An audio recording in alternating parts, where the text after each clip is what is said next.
சிவன் யாரென்று உங்களுக்கு தெரியுமா? ஊழியின் வடிவமாக இந்த பிரபஞ்சத்தில் பிறந்தவர். ஆணும் இல்லை, பெண்ணும் இல்லை.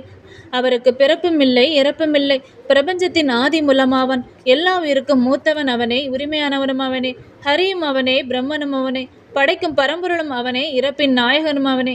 அவனோ ஒரு சித்தன், இடுகாட்டில் வசிப்பவன், இடுகாட்டை தன் மாளிகை கொண்டு நேசிப்பவன், புகழ்ச்சியை விரும்பாதவன், மற்றொருவரின் இகழ்ச்சிக்கு அஞ்சாதவன். அவருக்கு நண்பரும் இல்லை, பகைவரும் இல்லை. பந்தம் அற்றவன், பிரிவும் அற்றவன். தம் கண்ணில் கண்ணீர் சிந்தி அழைத்தால் அவர்களின் கண்ணீரை துடைக்க ஓடோடி வருவன். அவனுக்கு ஆதியும் இல்லை, அந்தமும் இல்லை. அவனே இந்த பிரபஞ்சத்தின் முழு சக்தியாக லிங்க வடிவில் தோன்றிய பரம்பொருளான சிவபெருமான் ஆவான். உங்களுக்கு சிவனை பிடிக்கும் என்றால் ஒரு லைக் பண்ணிருங்க.